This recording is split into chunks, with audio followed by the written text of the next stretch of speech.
Hello and welcome to my channel, I Win to Lose Gaming. So I realized that this review of the new weapon, the Toukabou Shigure, is a bit late, but I figured I'd throw in my 2 cents on this silly umbrella sword while it's still available for us to farm in the Breakout minigame.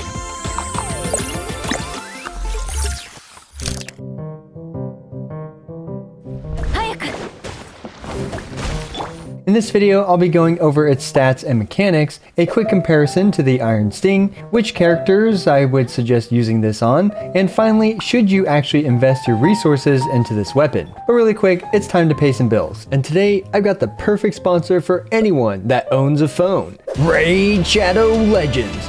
There's 7.5 billion humans that could be playing Raid right now on both mobile and PC. And now the legendary MMA fighter Ronda Rousey is a legendary champion in Raid Shadow Legends. Ronda is not just a great fighter in real life, she's a huge threat in Raid. She has a bunch of multi-hit abilities and she just does a ton of terrible damage. Ronda is amazing for both PvP and tough bosses. You can get her for free just by logging in for 7 days between now and February 28th. Celebrate Ronda's arrival with the promo code RAID-RONDA for a bunch of level up materials. And from December 19th to January 9th, celebrate the 12 days of Raid. After you obviously smash and downloaded Raid from the link below, smash this new link, paste your Raid ID into it, and experience a whole new story with a chance to win in-game rewards and even real-life stuff worth up to $1,000. And don't worry, existing Raid players, if you go to that link, you'll also get a small festive gift. New players, use my link or scan the QR code right here and get a free starter pack worth almost $30, a free champion Ina, and also this cool in-game loot.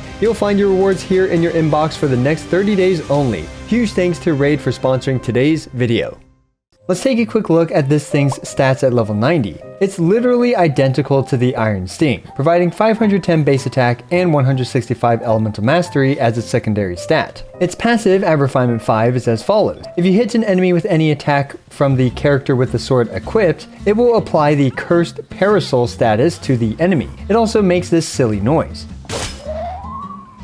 The noise definitely sounds like something an umbrella with an eyeball and a tongue sticking out would make. This Cursed Parasol allows the character with this sword equipped to do 32% more damage to the marked enemy. We can see here that the Traveler's N1 went from 772 damage to 1020 damage thanks to this curse. Also, the hit that applies the curse does not deal increased damage. The buff lasts 10 seconds and has a 15-second cooldown.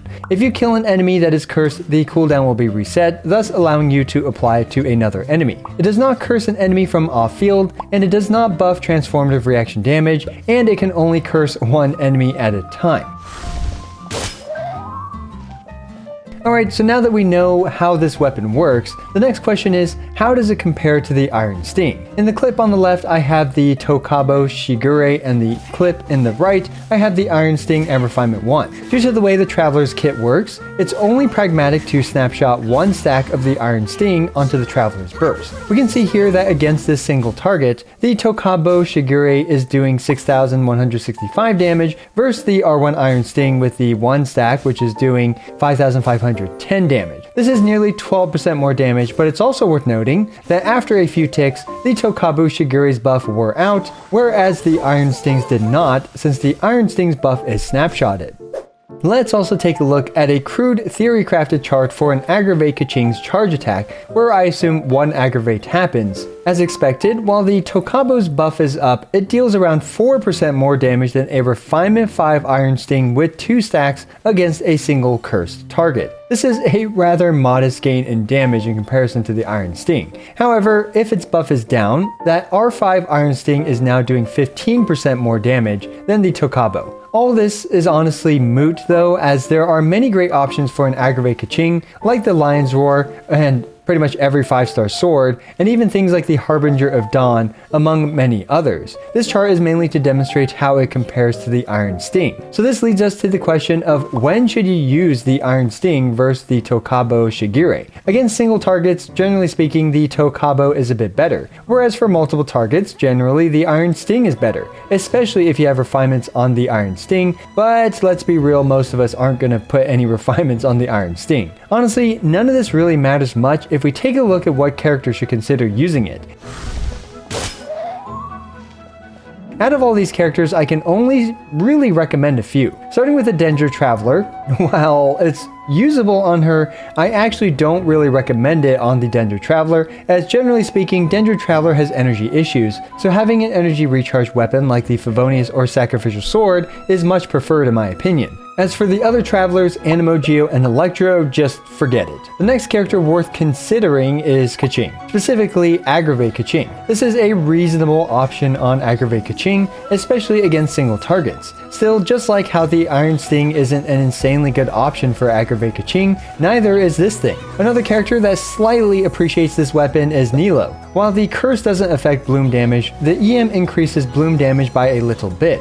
And if you don't have any better options, then the Toukabou Shigure is an inoffensive option for Nilo. Finally, we have characters that actually enjoy using the Iron Sting, and thus they'll enjoy using the Toukabou Shigure. We have both Kazuha and Kuki Shinobu. Frankly though, these two characters also don't really care about the passives on either the Iron Sting or the Toukabou Shigure. All they care about is the free-to-play accessible Elemental Mastery substat, which the Toukabou Shigure provides the exact same amount as the Iron Sting. There is one last sleeper pick for this, and that is actually a Vape or Melt Bennett. Vapor Melt Bennett appreciates both the buffs and can actually make good use of this weapon, and you don't have to waste billets on something like refining the Iron Sting.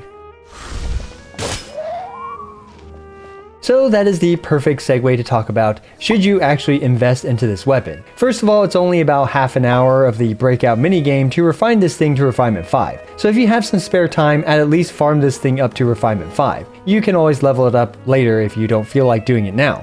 But you also get a small discount for enhancing and leveling it up right now during this event. Now, does your account actually need it? If you have both Kazuha and Kuki and only one Iron Sting, and don't have a second option like the Freedom Sword or even the Dark Iron Sword, then yes, this is a good weapon to invest into, as now you can have the Iron Sting on Kuki or Kazuha, and then the Toukabou Shigure on the other character. Now, if you have either of these characters, Kuki or Kazuha, and you don't have an Iron Sting at all, then this can save you a sword billet. However, if you're already set on these two characters, then it's not incredibly compelling to level this thing up. Now, this is also a usable option on both Aggravate Keqing and Vapor Melt Bennett if those are two of the more hipster playstyles you want to go for. All in all, the Toukabou Shigure is a side grade to the Iron Sting, although its design, in my opinion, is certainly an upgrade. Let me know what you think about our favorite silly-eyed Cursed Umbrella sword in the comments below. Also, I regularly make Genshin Impact videos ranging from Caesar showcases,